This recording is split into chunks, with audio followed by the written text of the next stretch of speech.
Well, today we have heaven on our minds, to quote Jesus Christ Superstar. Welcome to Unbelievable. This is the show that gets Christians and non-Christians talking, bringing minds together from across the spectrum of faith, philosophy, and culture.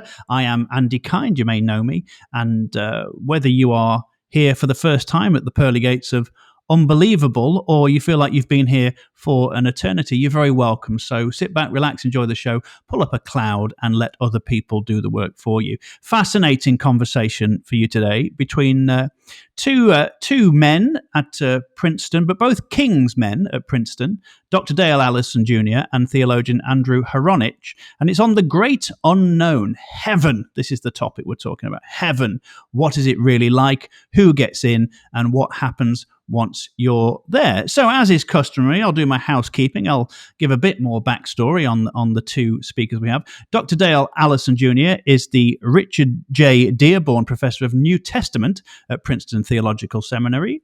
His scholarship spans the historical Jesus, Second Temple Judaism, and the theology of the afterlife. His books include Night Comes, Death, Imagination, and the Last Things, and Encountering Mystery, Religious Experience in a Secular Age. Most recently, he's published Interpreting Jesus, a Fresh Contribution to the Study of the Historical Jesus.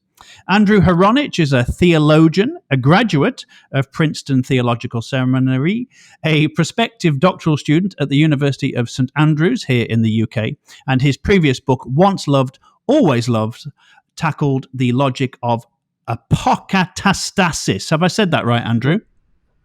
Close enough. We'll give you points. Okay, I'll take a single point. I'll take a draw there.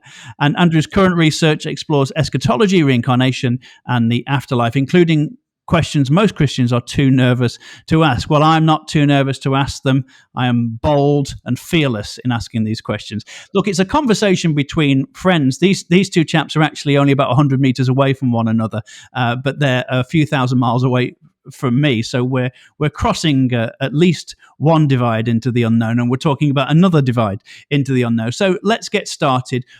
Welcome to you both, first of all. Thank you for having us. Quite happy to be here, Andy. Yeah, great to have you. So heaven, one of those very overloaded words and terms, and I suspect that there's almost as many imaginings of heaven for people listening to the show. Dale, can we start with you?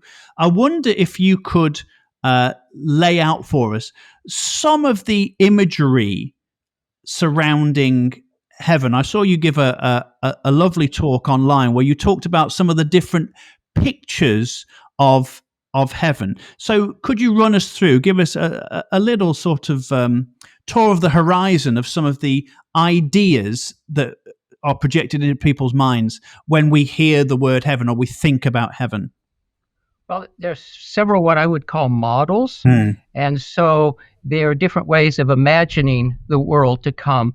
One of the most common is to imagine it as being like the Garden of Eden. So as at the end, so at the beginning. So it's a return to paradise. And you remember that in the Gospel of Luke, Jesus says to the repentant thief, "Today you will be with me in paradise." I think in a first century Jewish setting, that means the Garden of Eden, whether that's conceived of as being above or in some hidden place on the earth. So that's one idea, and it continues with later ideas of heaven as a sort of natural landscape, which you can find in C.S. Lewis, for example. That's very common. The New Jerusalem is another idea, and that sees the future as a collectivity, as a place, as modeled on cities that we know. Although I should add that back there in the first century, it appears that Jews thought there was an earthly Jerusalem and some kind of heavenly Jerusalem. They really thought this, so that the city would come down.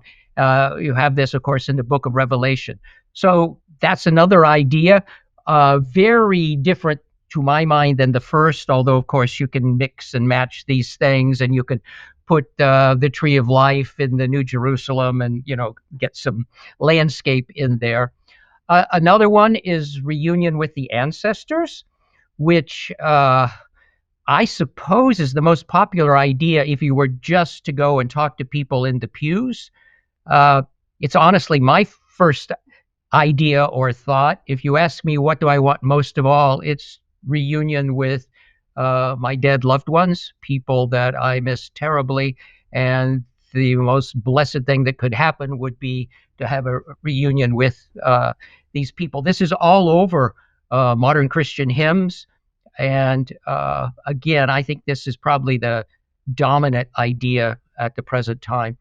An idea which used to be really big and maybe not so much anymore has to do with the notion that we will be united with the angels so we can become angelic. Angel-like is the dominant idea, but there are places where you actually become an angel. And in fact, you find this sometimes in Hollywood movies or TV shows where somebody is trying to get his or her wings, right? They're trying to become a full-fledged angel by doing some good works.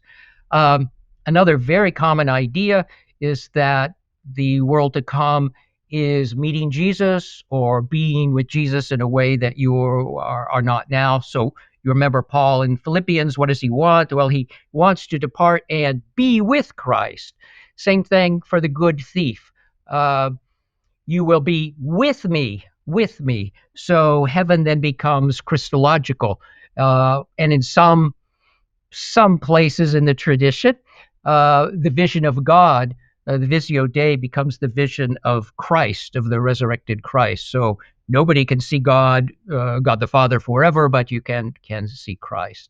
The last thing that I'll mention here off the top of my head is the notion of heaven as a sort of ecstatic, mystical experience. So this is what you can find in some of the mystics.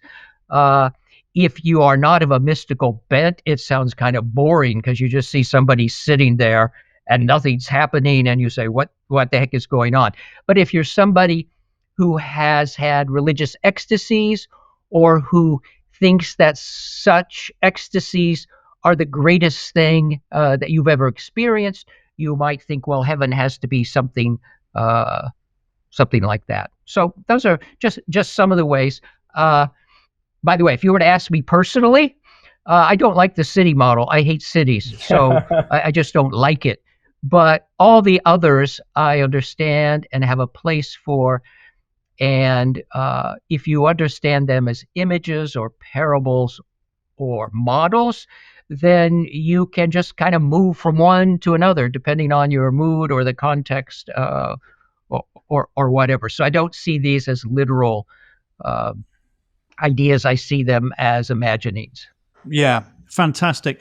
You've given me a lovely flashback to watching Highway to Heaven in the late 1980s, Dale, which was about a human being who died and was trying to get his wings by helping people on Earth, a sort of spiritual version of Quantum Leap, really. And then, of course, there's films like It's a Wonderful Life, where there's an angel comes down. Andrew, we'll turn to you. And as Dale said, these are models, these are images. I suppose I'm interested on a personal level, which of those sort of 5 or 6 models you are drawn to.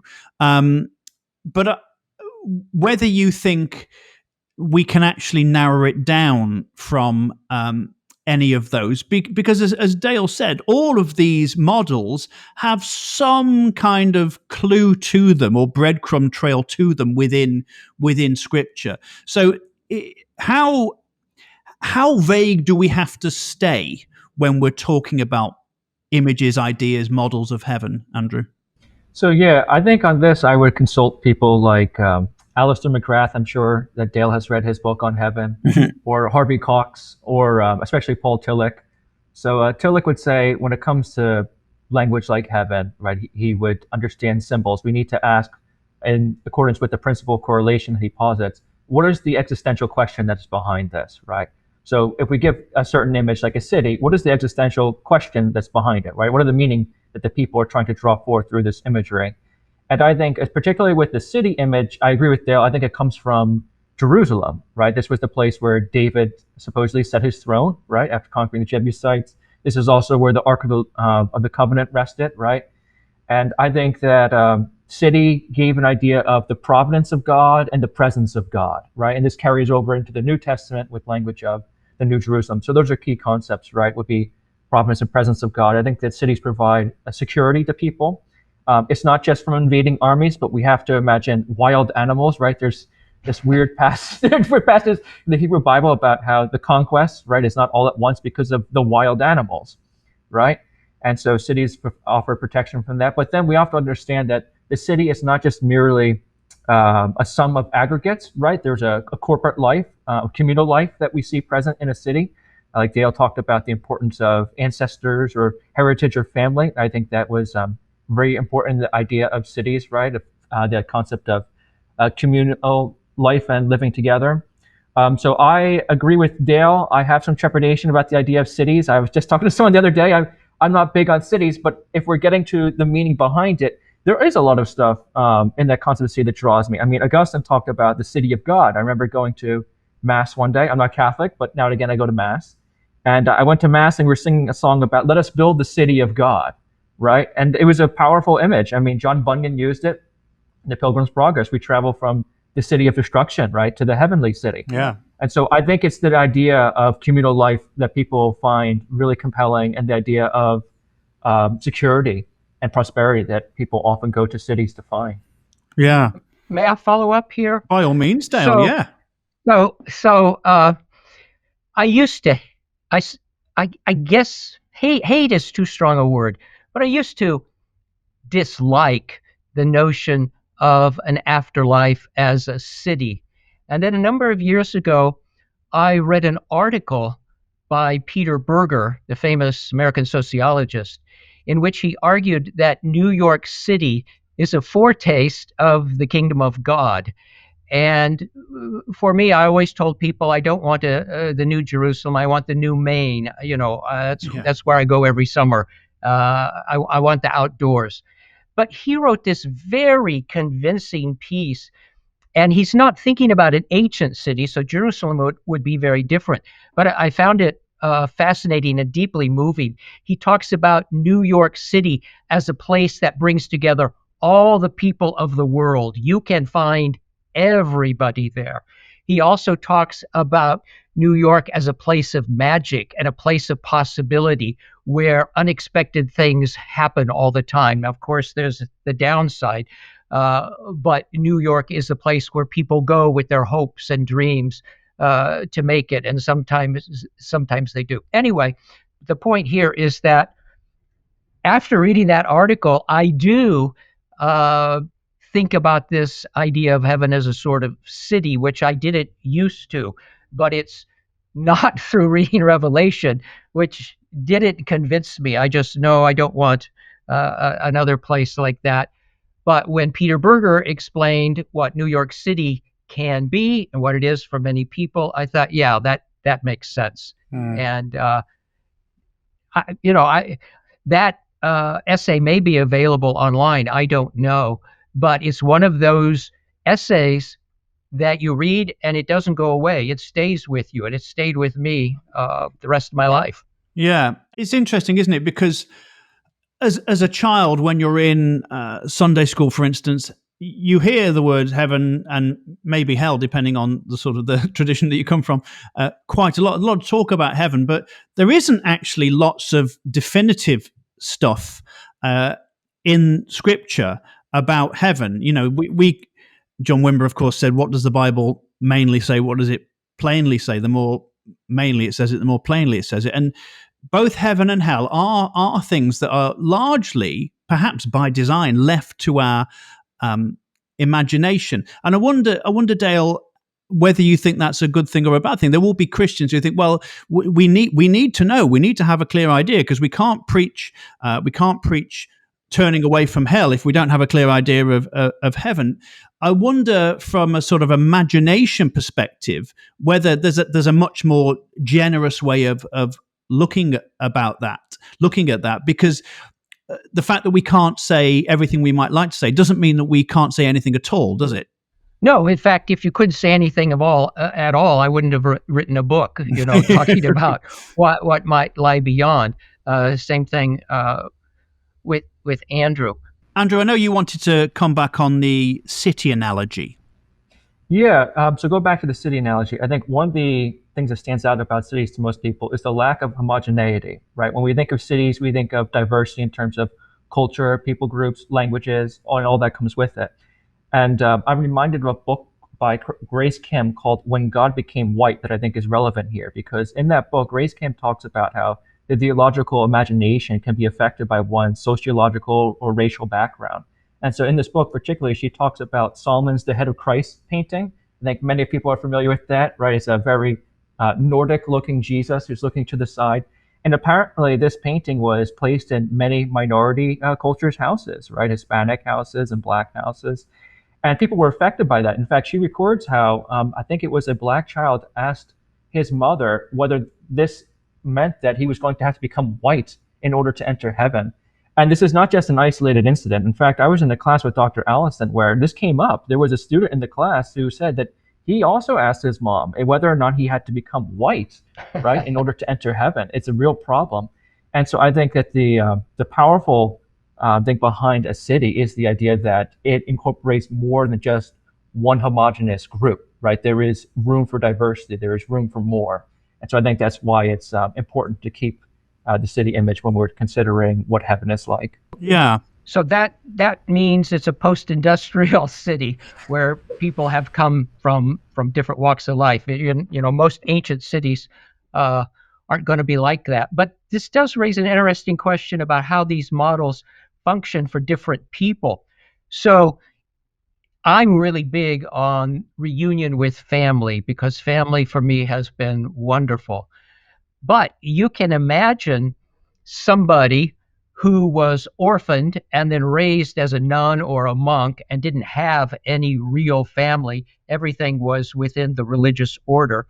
And they might not care a lot about reuniting with mom or dad. Or you could also have the individual who had a hellish home life and who did not get along with mom and dad and left as soon as possible and never looked back. And you might not be thrilled about this idea. You might not find it comforting. So you always do have to think of the other side of this. I noticed several years ago in doing research on this that medieval monks, for the most part, didn't really care much about reunion with families. And some of it actually said, no, we're not interested in that. It's not going to happen because that was just not part of their lives as it is for me. I wonder, Dale, we'll stay with you. I wonder to what extent it's okay for us to imagine these things. One of the most moving pictures of heaven for me is that painting called First Day in Heaven, and it's a small female child hugging Jesus, and they're both beaming with joy, and that's a really emotional thing to see. I wonder to what extent you think it's okay for people to have these different ideas of what heaven will be like. Presumably, using our imagination is fine, given that our imagination was given to us by God. And I wonder whether there's a boundary that you would set for people when we're imagining things. Well, so I think the operative phrase is theologically informed imagination. So imagination can run wild, but if imagination has some theological content, then it makes a difference. I think Jesus spoke in parables in part because he thought that was the most effective way to communicate knowledge about the kingdom of God. And Paul says we see through a glass darkly. So it's not should we use our imaginations. I don't think we have anything else. It's not you should do this or you shouldn't. It's just what we have. But I think Scripture itself is doing this. And these models that I talked about earlier, they all do have scriptural roots. So it's left for us to run with them. Now, will a little child at some point go up and hug Jesus? Well, that's not so important as the sense or the meaning or the emotional content of this image or the idea of feeling safe. So the connotations, the theological connotations of the picture are what matters, not the literal picture. Yeah. Andrew, what about you? We're coming up to our first break, but Andrew, anything to follow up on that with? Yeah, so I think that Dr. Allison would agree that there's a difference between grounded speculation or groundless speculation, right? So if you ask somebody who's an expert in the field, what do you think about this? And they say, well, I'm speculating here. That's different than if you ask Uncle Frank, who has no expertise in that field, what do you think? You're saying, well, I'm just speculating, right? We've actually got Uncle Frank on as a guest next week, so be careful what you say. He's still kicking it. Well, so usually it's interesting. People will just quote to me 2 Corinthians 2, right? And they'll say, well, doesn't Paul say that eye has not seen nor ear heard, right? So why bother writing all these books, right? But then in verse 10, Paul follows up and says in full that, as it is written, what no eye has seen nor ear heard, nor the heart of man imagined, what God has prepared for those who love him. These things God has revealed to us through the Spirit, right? So we have that grounded speculation in the things that God has revealed to us. So I think we're drawing inferences from that revelation that we have received. And I think that Dr. Allison is right with these symbols. Sometimes I think good advice that Harvey Cox gives is that maybe sometimes we have to sing these symbols, right? In order to take them not necessarily literally, but to take them seriously. One footnote before we come up to the break here. So Andrew mentioned Paul Tillich at one point. So Paul Tillich can look at some language about the afterlife and then come up with the existential meaning. But it's not clear to me that Paul Tillich believed in an afterlife or a world to come. I actually had a debate with an expert on Tillich several years ago. I don't think it's there. I think at the best he was agnostic. And it seems to me there's a great difference between trying to understand a symbol on the premise that there is a world to come and trying to understand a symbol on the premise that, hey, when you're dead, you're dead. Today, we're talking about heaven with two Princeton scholars, Andrew Hronich and Dale Allison. We've looked at some of the models of heaven that Christians come up with. Is it being reunited with your ancestors and your family? Is it giving Jesus a big hug? Is it angels with harps? Is it just paradise, which is another word for garden? In Luke 23, of course, Jesus said, I tell you the truth, you'll be with me today in paradise. But there is a suggestion, isn't there, from more recent scholarship and testimony, Dale, that we might not simply need to rely on Scripture. There's a lot of study has been done recently into near-death experiences or NDEs. Gary Habermas, of course, has done a lot on this. Can you shed some light on what NDEs say or do not say about what heaven may be like? Well, let me start by saying that there is, I think, a theological point here. So it used to be that when we thought about prehistory or the creation of the world, we looked to Genesis because that was our main source. But at some point, we realized, well, we can learn a lot from modern cosmology and from evolutionary theory and geologists and so on. So the beginning is not just interpreted theologically now. It's interpreted with the help of what we know otherwise. I think that the end is on its way to becoming like the beginning, or at least that's a possibility. Since the 1970s, we have had any number of really serious people working on so-called near-death experiences. There are certain recurring patterns. And I think myself, we need to take these testimonies seriously because there are a lot of stories. There are a lot of stories now of people knowing things or seeing things that they shouldn't have been able to know or see when they were completely unconscious on an operating table, for example.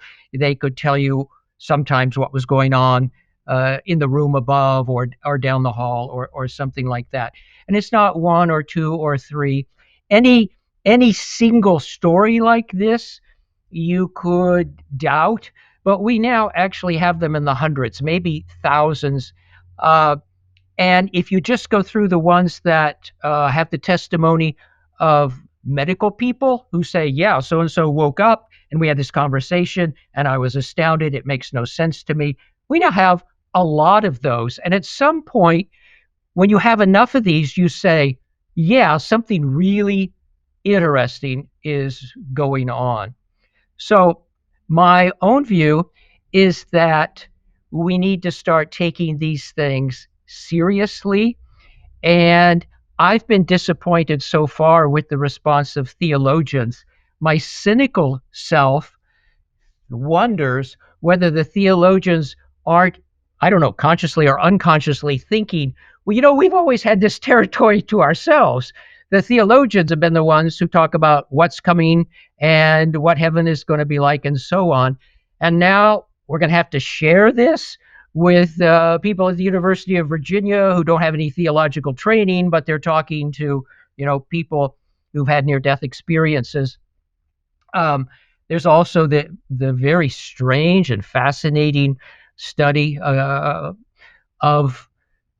children who supposedly, ostensibly, have memories of somebody who's dead.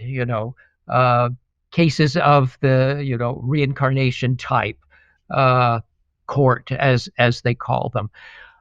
We can talk about this if Andrew wants to. I'm not sure what to think, but I think the theologians need to be prepared that it's possible with modern medical advances and with some modern study that we're going to learn some things. And if we really learn things, then theology, instead of dictating, is going to have to do some listening. And for myself, I'm already there. The culture isn't there yet. I should say that I know some of the people who have done some of this work, and they're not crackpots. They're just regular people who think of themselves as scientists, collecting data, talking to people, analyzing it, and so on. So I think we have things here to think about. And there does seem to be at least a lot of data. Individual experiences can be explained away or dismissed, but as you say, there seems to be a huge amount of, even if it's only anecdotal evidence, a lot of this testimony from people who might not have experienced anything like that before, or wouldn't have any reason to describe an experience that they'd had. Andrew, we'll bring you in. Maybe you want to talk more about the reincarnation that Dale hinted at, but as a theologian yourself, do you agree with that feeling that we need to start taking this testimony seriously? No, I absolutely agree, and it's usually a good general rule of thumb that if there is something interesting that comes up in the sciences, that the Catholics are the first ones to address this. So I will say that I have read Catholic theologians who have thought long and hard about what to do with near-death experiences, whereas I went to a Baptist school in undergrad.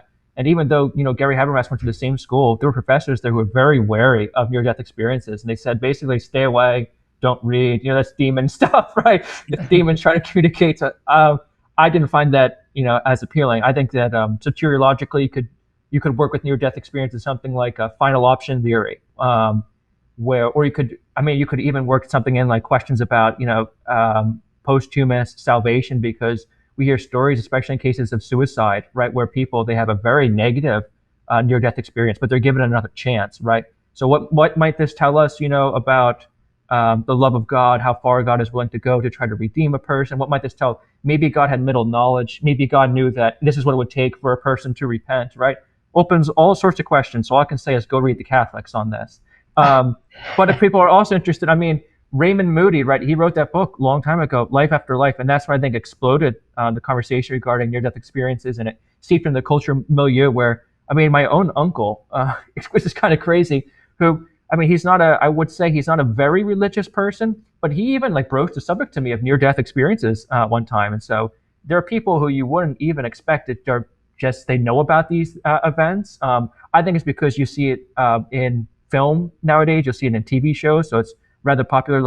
I saw, what was it, Curb Your Enthusiasm with Larry David. I'm not sure if you know what that show is, but he has an out-of-death experience, right? So it's in shows like that.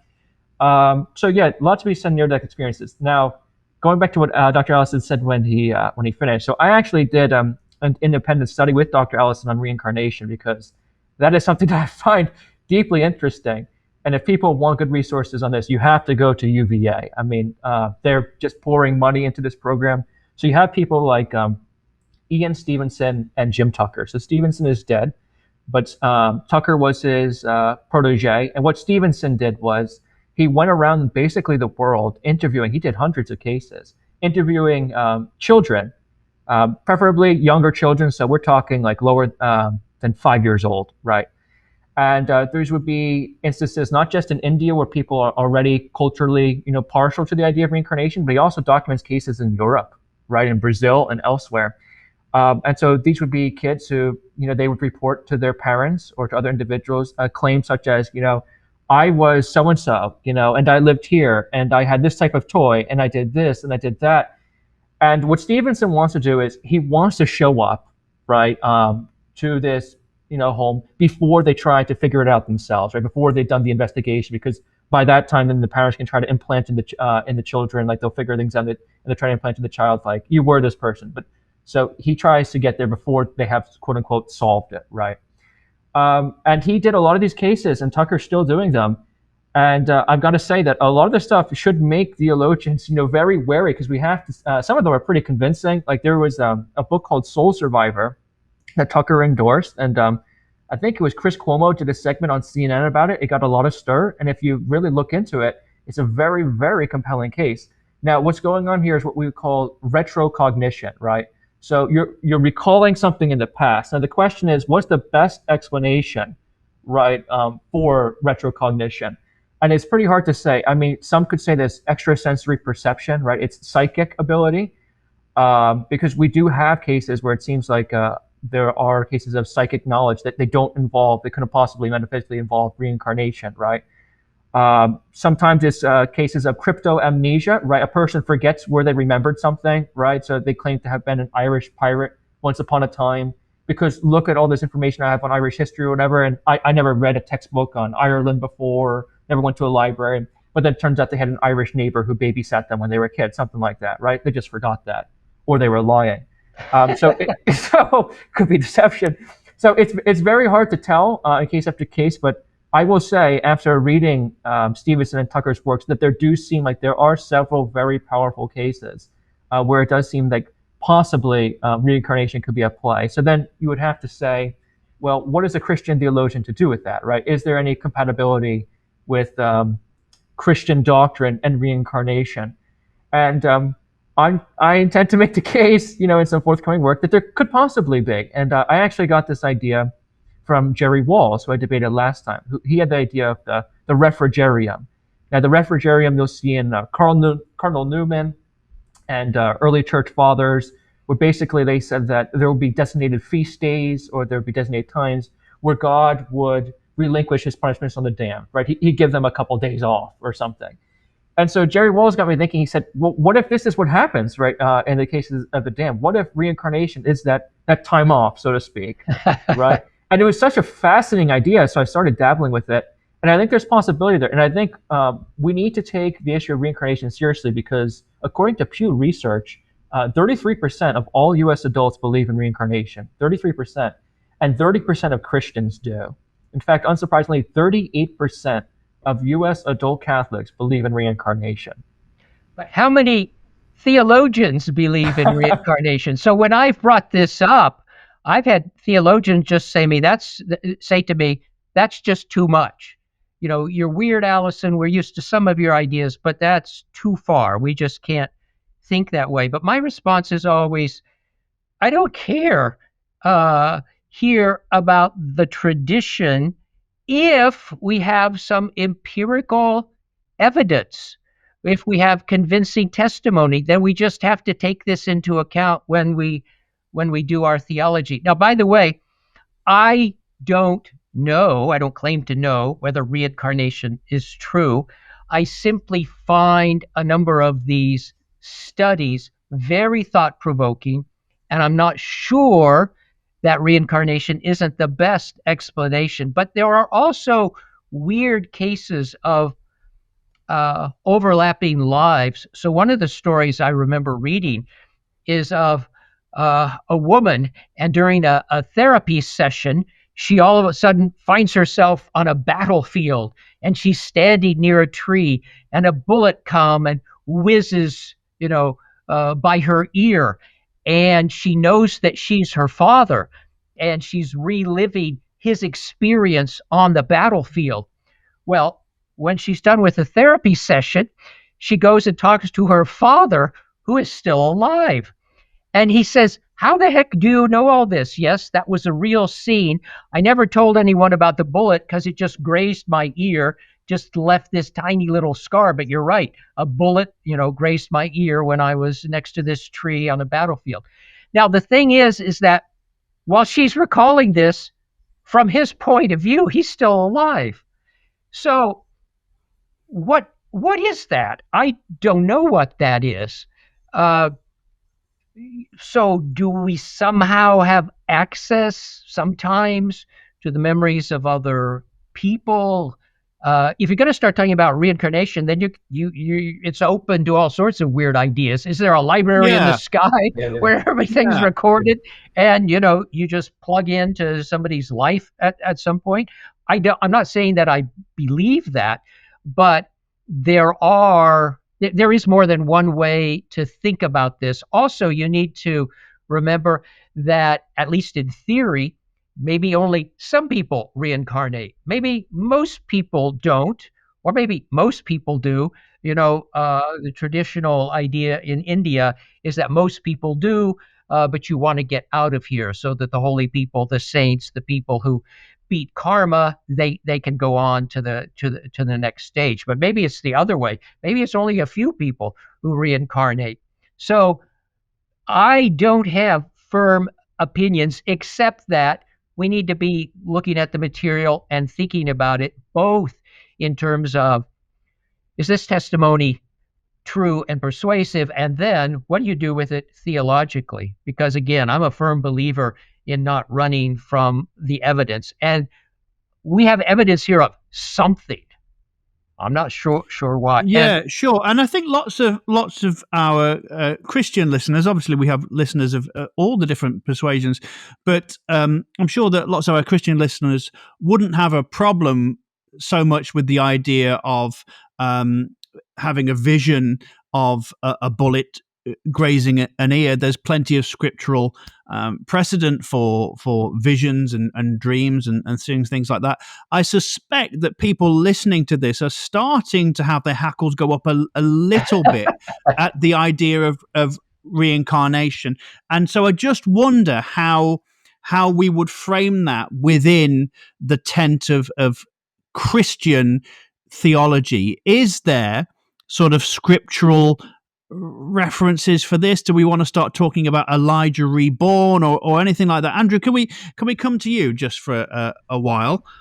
Yeah, sure. I mean, there's a lot to say there. I think that what Dr. Allison and I are saying is that we have to take this seriously. Now, we're not saying that reincarnation, is the cause behind this, but we're saying that it's a possibility that we need to address, right? I think that Dr. Allison, he gave a case, and I can think of a similar one where there was a painter in the Second World War, and he suffered a workplace injury, and he wound up in a field hospital, and he was alongside, another wounded person, and all of a sudden, he never knew this person, never met this person, and he turned to the person all of a sudden and said, "You're a bad man." I went and started a conversation, and the guy says, "What are you talking about?" He said, "Well, your father gave you a large gold watch, right? And he just died, and no sooner did you sell that watch. You're a bad man."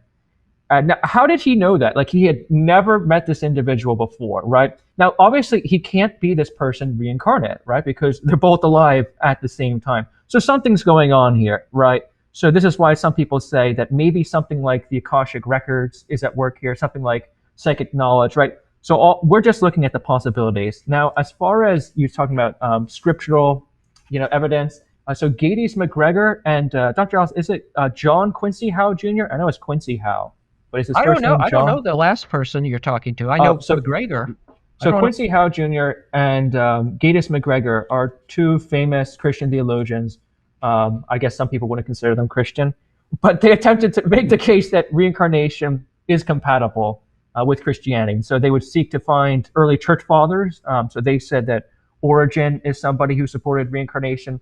Now, I think the thing to be careful of here is there's a difference between believing in the pre-existence of souls, right? Something like premortalism, where you exist in a spiritual body or you just exist as a soul and then you take on one body, versus reincarnation. They're not the same thing. So I'm personally not convinced. I know some people are, that Origen believed in reincarnation. I don't think he did. So I'm not as necessarily convinced of their case that the church fathers believed in reincarnation. But some of the scriptural passages are interesting. Like in Dr. Allison's class, one that came up was in the Gospel of John, where there's the man who's born blind, right? And it's an interesting question. It's asked, why was he born blind? Was it because of, his parents' sin or his sin? And now he was born blind. So you say, well, how could it be his sin if he was born that way? So people like McGregor and Howe will say, it's because in a previous lifetime, he committed a sin. And so he's suffering, the karmic results of this. Now, there are responses. You could say that, for example, Jesus doesn't ever approve of what the apostles said. He says that, no, this is, so that the glory of God might be revealed. That's one way of people have normally handled it. Another way to say, I saw this in, I think it was Norman Geisler in his book on the reincarnation, where Geisler said, well, there seems to be a Jewish precedent that infants could commit sins inside the womb, right? So this is, some sort of sin that they do. I guess they have some sort of robust enough agency where they can commit sins, according to Geisler, which kind of baffles the imagination for me. But he said that was one solution. So some people did he give any evidence for that? Yeah, he did. I don't know it. I was very skeptical of that, but yes, in the reincarnation sensation that he attempts to make that case. So I'm not so sure about that. Like you said though before, in Matthew chapter 16, Jesus asks, who do men say that I am? And some say Elijah, right? Some say John the Baptist. So it's interesting that in their minds they have the idea that he could be Elijah. Now, what people like Geisler have said as well, and Dr. Allison probably knows this is coming, Elijah didn't die, right? So he wasn't reincarnated because he never died, right? That's one way they handle it. I'd be interested to see what Dr. Allison says. And the last one, the most interesting for me probably is the amount of transfiguration, right? So some people think that this is a nail in the coffin towards the idea of reincarnation because going back to Matthew 16, there's idea that some people like Gates McGregor and John Quincy Howe Jr. spread that, well, John the Baptist is actually Elijah reincarnate, right? This is a popular one because Jesus, they said, seems to say so in the Gospel of Matthew. Well, in the Mount of Transfiguration, though, when Elijah shows up, he doesn't show up as John the Baptist. He shows up as Elijah, right? And so if John the Baptist was the most recent incarnation of Elijah, then why on the Mount of Transfiguration wasn't it John who showed up? Why was it Elijah who showed up, right? So that's one typical response. So those are some of the prominent passages. But by the way, it's like when they changed the actor, isn't it, in Star Wars at the end of Return of the Jedi. I'm just going to say, incidentally, how does everybody know this is Moses and Elijah? From their portraits in the Jerusalem Museum? They have name tags? It's an interesting question. They had lanyards. You didn't know? You didn't read that? Okay. This has taken a turn that lots of listeners wouldn't have expected. So we're coming up to our second break. But Dale, then, if we're even considering the idea of reincarnation, even within a sort of Christian theological idea, what does that do for the idea of heaven? And what does that do in the light of the idea that it's appointed to us to live and die once, and then comes the judgment? How can we start to marry these two ideas of heaven and potential reincarnation within a Christian worldview? I guess you've got two options here. You could argue that you're in heaven between reincarnations if you want to, or the more likely idea is that heaven is after your series of reincarnations. So I have known a few Christians who have believed in reincarnation, and their idea was not dissimilar to what you have in Hinduism. So you don't want to come back, but if you're good enough, or if you're saved, or Jesus forgives you all your sins and you accept Jesus's work, then you're out of here and then on your way to heaven. But we also, at this point, would have to discuss the the problem of what heaven means in the Christian tradition, because frequently people are talking about the end, the final state, but often they're talking about the state right after death. And then those things in the popular mind often get merged. The theologians are more inclined to keep them distinct. But if you just talk to people on the street, it's all this blur. But logically, these are two different possibilities. Well, it's a fascinating conversation. This isn't what I expected to happen at all, and I've basically had to tear up my list of Could questions. I add one more thing? Yeah, very quickly, Andrew. Very quickly. Sure, yeah. So this would be something for listeners to think about. Let's say that God is a Molinist, all right? God read William Lane Craig and God was convinced, okay? So God is a Molinist. So God has middle knowledge. Let's say that there's a person who dies and not in a state of grace. So according to many people, this person will be damned, right? Perhaps forever. Or perhaps let's say that they're just going to be annihilated. But what if God knew, actually, if I reincarnated this person, they would be saved? Right, so on both annihilation and on reincarnation, the memories are gone, right? At least in the present time, but the person on a certain view of identity is still there. What the heck does God have to lose? Like, this is what is really hard for me. It's like, if God middle knows that He can save this person through reincarnating them, why would He just shred this person like an infantile kid with their textbook instead of giving it another go? I have a 9-year-old daughter who wants to know whether her hamsters are in heaven. So we could maybe broaden that out to the idea of animals. So let's start there, Andrew. To put it bluntly, do all dogs go to heaven? Well, I don't know about yours, but mine certainly will. Right? Great. Yeah, there's a lot to think about here. So it's one thing to say whether there will be animals in heaven, and it's another thing to say whether they will be the same animals that will be in heaven. So I think what a lot of people have in mind is, will my specific dog be there? Not just will the same type of dog be there. And I think there are good reasons for thinking that, yes, that there is animal immortalism. I'm not necessarily sure that there's animal universalism.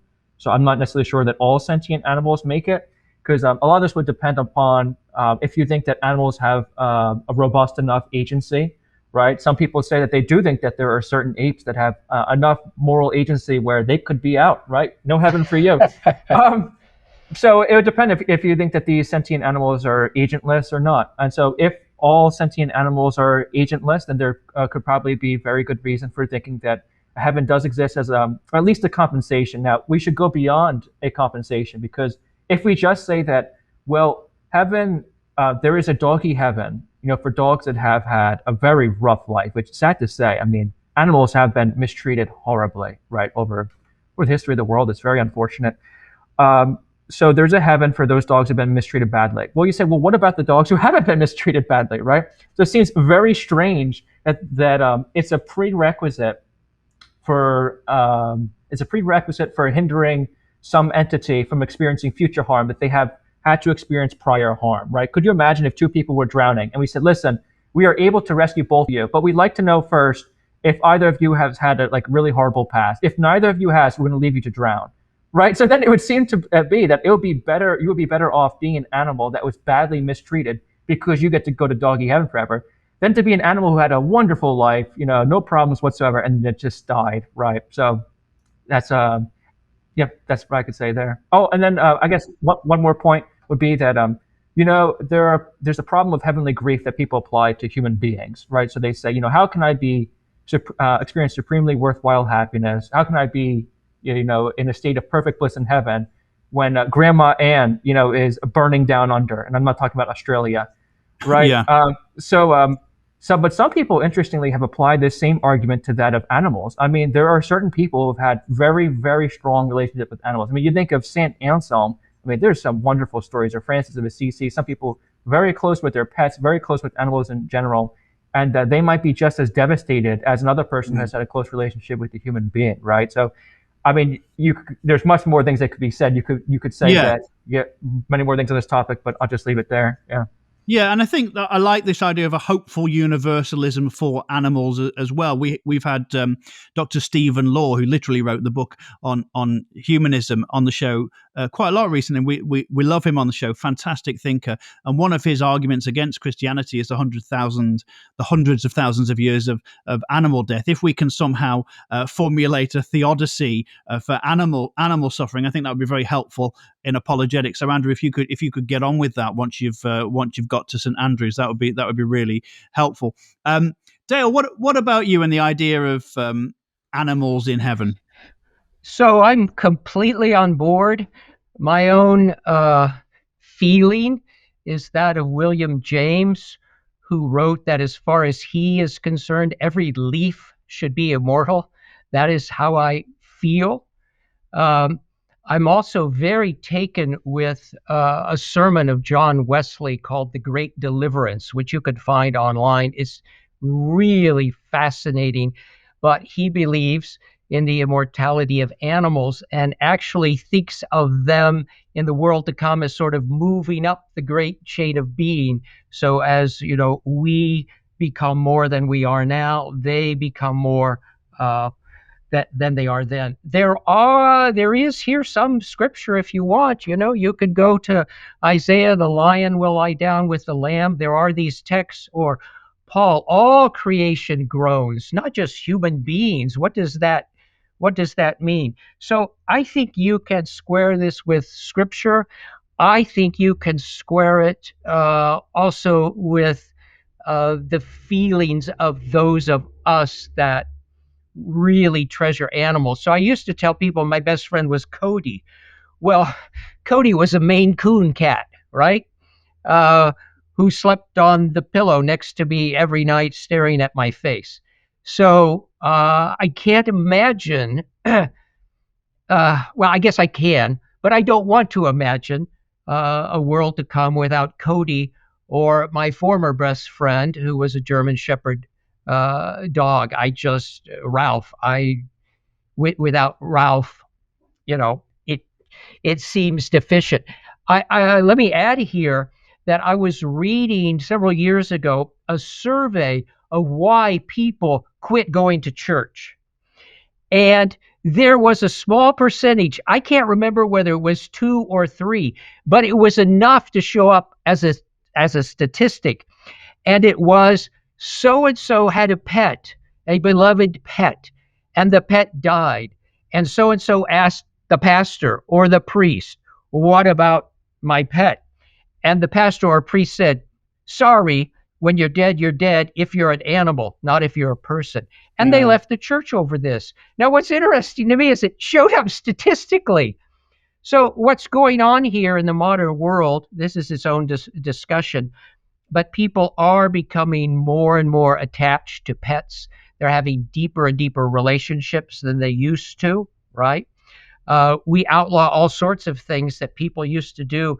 My grandfather wanted to get rid of the cats that were born, and he just put them in a bag and threw them in a river. Okay, nobody thought anything of it back then, or not so many people thought anything of that as would now. He'd be in jail now, right, for cruelty to animals. So lots of things have happened, but if we have these relationships with pets, and we're not just, and I don't think we are always projecting, then we have to pay attention to this. And one more footnote, then I'll shut up about this. But I tell people all the time that we have had over the last 50 years all sorts of studies of animal intelligence. And every single study has the same conclusion. Whatever it is, they're smarter than we used to think. There's more going on inside than we used to think. That should mean something. Descartes was just wrong. These are not soulless robots. Well, I think I can tell you that my 9-year-old daughter Heidi will be delighted that you both think that Eddie and Bamboo are currently in heaven. So you may have helped to win another soul there. And I do think, in all seriousness, that animal death and animal suffering is a growing thing, as you said. It is a growing problem that we don't want to simply dismiss tritely.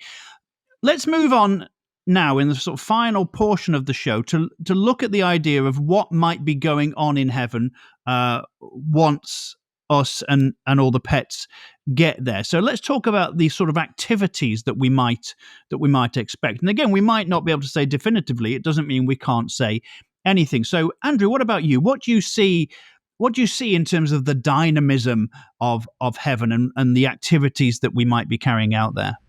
So I know this is going to be an area where Dr. Allison and I largely disagree. So for starters, I remember we had a conversation one time about one of the things I can't wait to do when I get to heaven is to see Jesus, right, in the flesh, to see him. And it depends where you fall on the extra Calvinisticum question I'm about to say next. So will we all get to see our own individual Jesus, right, in his resurrected body? There are people like Lutherans who, because of their particular view of the ubiquity of Christ, right, who maybe this is something plausible where Christ could show up to each individual person, right? But if you're a Calvinist who holds to the extra Calvinisticum, then this would be pretty hard. It would seem that, John Calvin seemed to think that Jesus, in terms of his human nature, was restricted, right, to his physical body, wherever it was located. And so if I want to meet Christ in terms of, both the natures united in his body, then it seems like it could only be at one place at one time, right? So that would be a little bit problematic. So I'm leaning more towards in that direction, and I think Dr. Allison might disagree with that. As far as other activities, it's important to keep in mind that there are two primary models of heaven when it comes to this. One is called theocentric model, and that means basically God is in the foreground. And the other is called anthropocentric model, and that means God is basically in the background. So the theocentric model, it seems to involve a very contemplative life, right? I like to obviously contemplate a lot of deep things, but I don't think that that's just simply what heaven is going to be. I also have a lot of questions when it comes to this. H. Richard Niebuhr wrote a book called The Kingdom of God in America. And Niebuhr said that the motivating image in the religious life of Catholics is the vision of God. So then Niebuhr asked, well, what is the response on the part of Catholic practitioners to that? Well, if the motivating image is the vision of God, then this calls for contemplation, right? On the other hand, he said the motivating image for Protestants is the kingdom of God. And so this calls for activity, right? For doing things, for dominion labor. And so I told Dr. Allison, it was a frightening quote. I read Abraham Kuyper. He has a book called Asleep in Jesus, where Kuyper says, we're going to engage in restless activity. Restless. We're never going to sleep again. We'll be constantly doing things, right? So I lean towards more so of a healthy both end. I think that there will be contemplation there. So there's been a rise in popularity of the beatific vision in terms of published literature, right? Especially among evangelicals, there's great interest nowadays in the beatific vision. So then I would ask people like that, when it comes to the beatific vision, if you're a Bardian, you might have some questions about whether this is a vision, when we're perceiving God's essence, right? What is the medium here? Because as Dr. Allison knows, we're surrounded by Bardians here in Princeton, and they'd be very concerned that, God the Son would cease to be, the mediator in terms of the triune relations. And also, is this vision beheld is with the eye, right? Is this an oracular vision, or is this an intellectual vision? And the thing for me is, if the body that we will inhabit in the age to come has spiritual qualities, right, like passing through walls, some think. If it has those spiritual qualities, why not the ability to see spiritual things, right? So maybe it is an oracular vision, maybe it is intellectual vision. A lot of questions here, but I think what's important to have a healthy mix of both. I think contemplation is important. I think that it is important to reflect on the deep things of life, but I also think that it's important to labor. There is a beauty in laboring, right? So I think that in the kingdom to come, there will be space exploration. There will be, unfortunately for Dr. Allison, there'll probably be cities, right? But there will hopefully be beaches too. So there will be a lot basically for human beings to do in the age to come. Like a big open world map in a game where plenty of time to explore, plenty of cities, plenty of landscape. Heaven is basically Red Dead Redemption 2. That's what we've landed on. Dr. Allison, what do you think, and where do you disagree with what Andrew has said? Well, so we would probably disagree if we began to talk about resurrected bodies. whether they are made, for example, primarily of carbon atoms, and whether carbon atoms are immortal. And if we are immortal, why do we need lungs? And if we're immortal, why do we need actually anything inside our skin? Because everything inside our skin is designed either for survival or reproduction. So those are big questions that have to do with resurrected bodies and what we might think of them. And I'm more of an Origenist. I think the church went wrong on this one. I think Origen got it right. And the church has been, or at least traditionally until recently, has been overly literal about resurrected bodies. But it doesn't really matter to me, because in the end, I think what we want to say is that whatever state we're in, it's real.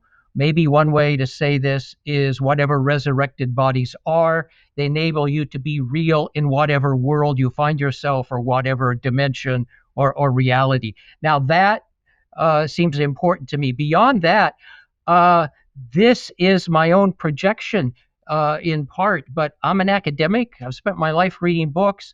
I can tell you what God should do. I don't know whether God will do this, but what God needs to do is stop everything, just stop everything, and then burn all the bad books, the books that don't need to be read by anybody. And then the rest of us get however trillions years to read every book ever written, and preferably more than once, all the good books, so we know that. And during that time, no new book should be written. We should just have all this time to learn everything that's already been written. I also think myself that it would be fantastic to, and I don't know what the number is, 90 billion. I would like to know every single human being who has ever lived. I would like to have a relationship with every single human being that has ever lived. How long will that take to get there? I don't know. It will take a long time. And I'm perfectly happy just to say that or something like it. Or something like it. As to contemplation, I think I have maybe on a couple of occasions experienced, I don't know, Satori, Nirvana, whatever you want to call it. I could understand somebody thinking, yeah, that's what we need to get. We need to get into this timeless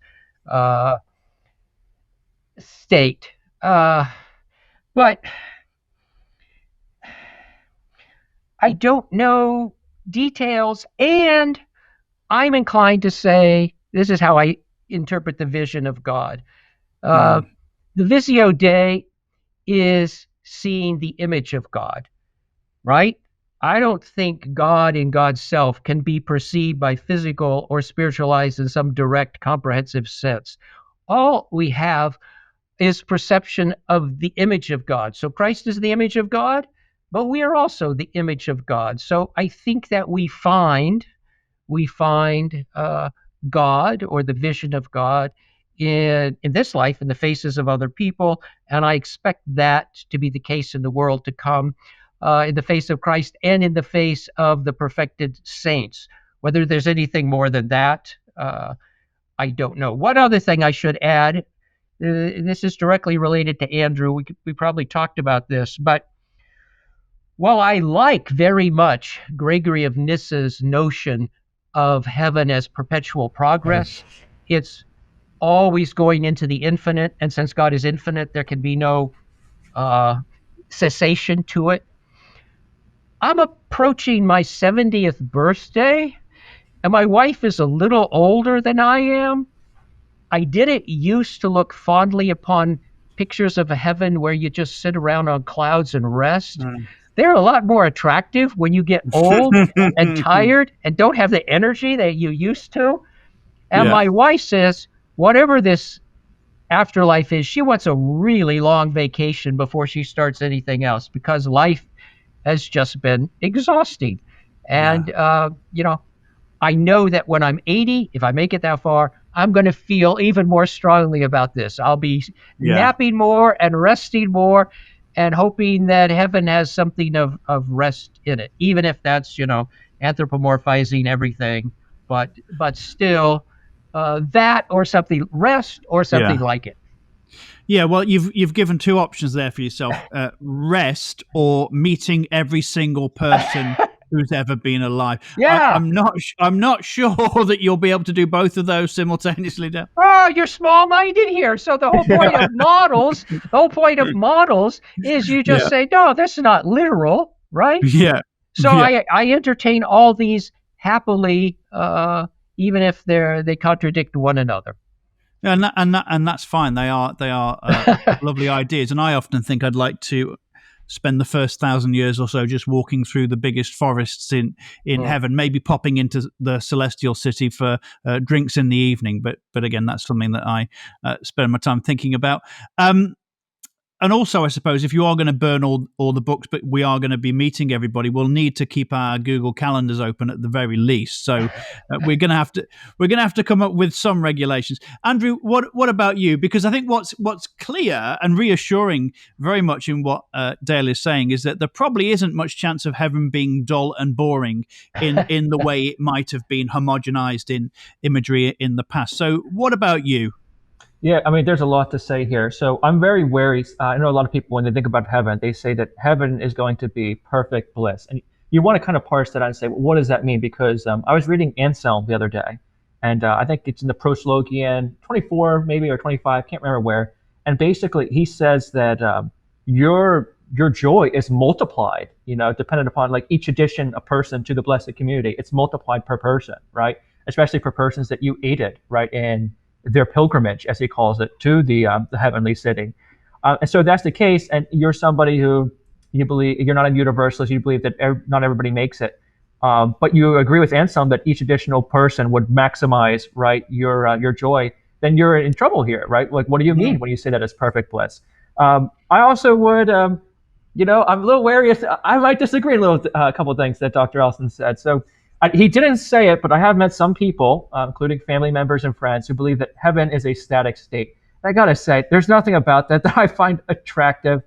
So I think that when I think of heaven, I do think of change in extrinsic, internal, and relational senses. Okay, so if there was no change internally, there could still be change externally. Maybe God could, add another planet, or God could do something like externally. So that would involve change, right, in the afterlife. Even if it's not internally to myself, there's still a change externally. But I think the most obvious sort of change would be relational, right? If you think that the afterlife is still temporal, still dynamic in some sense, then the time that I spend with somebody, right, will involve a sort of change, a relational change. Now we've spent this much time. Well, but that was different than before, right? Now we've grown more intimate. Now we have more knowledge of each other that we didn't have before. So there's that relational change. Then I think there will be epistemological and moral change, right? Depending what you mean by moral change, but definitely epistemological.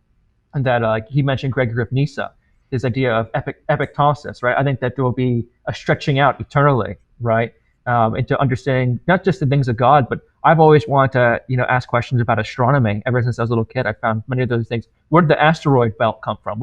Right? All these sorts of interesting questions, right? Halley's Comet, right? So, and I think that God might oblige. Now, another interesting thing I would say is the continuity. What is the level of continuity between the next life and this life? So, for example, is the Mona Lisa preserved? I mean, we read in Isaiah. Isaiah, he condemns on the one hand Tarshish, right, for its haughtiness and its pride, right? It set itself against God. But the next hand, we see that there will be products of Tarshish that will make it into the city of Jerusalem, right? That God will break them like he breaks in a horse, right? That their former function will no longer, be the case, but now they're in service of God and God's people. So might God do this? Like, might God, for example, there might be horrible testimonies in human history to events that have taken place. Might God preserve those, right? To give us a reminder of what happened in their previous life. I think that's entirely plausible. They will have those reminders from a formal life.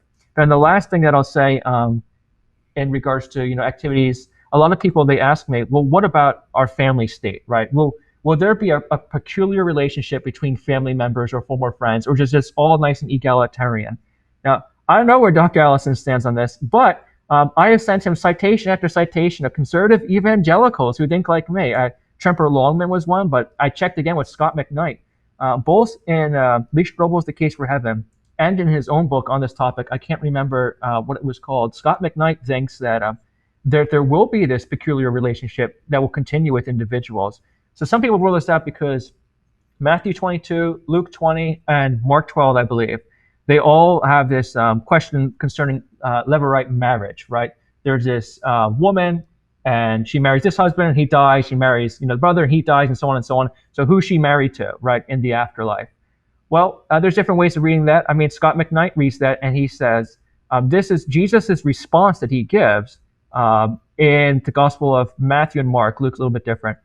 Is that this is ruling out no new marriages. So Jesus says they will neither marry, that's the male, nor be given in marriage, that's the female.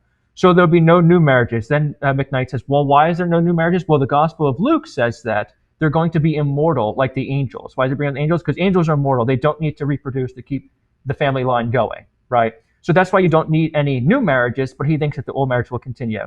Now, this is not the only reading. I've come across more liberal ones where they say what Jesus is doing is basically he's ripping down, traditional notions of marriage that are antiquated, that view women as property. So the woman's not going to belong to any man. So there's going to be holy promiscuity, right? That was I found that in William Loader. He didn't endorse it. Now, one way you could rule that out, so you could say, which view is which. I think that what Jesus is playing off of is the idea of sacred time and sacred space, right? There are certain activities that are just not permitted at certain times, at certain places. Like you could not have procreative relations in the temple. You just couldn't. You couldn't have procreative relations on the Sabbath. You just couldn't, right? So there are some people who William Loader points to who seem to think that the age to come is like Dr. Allison said earlier. It's like the Garden of Eden.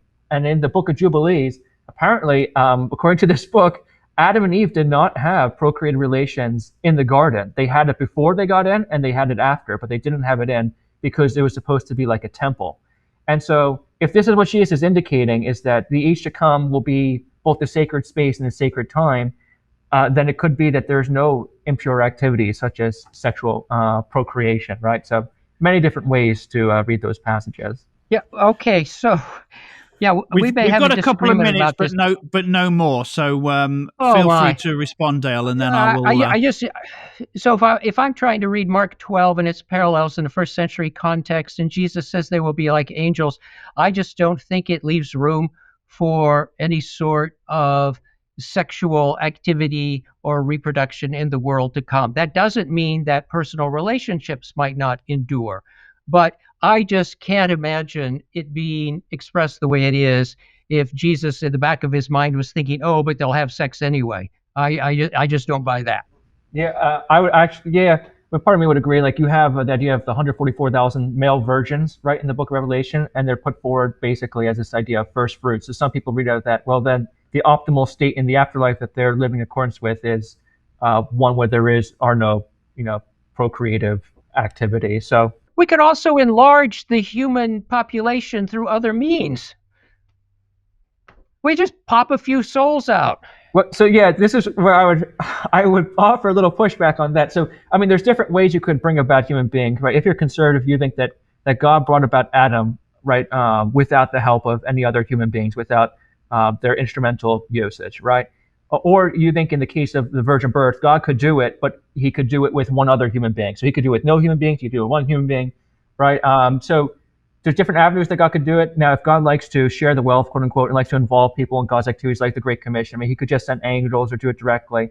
Then procreation, people are extremely valuable, and God in procreation is involving other persons, right? In that means of bestowing extreme value. So that's but one thing to consider. We're going to have to stop it there, Dale.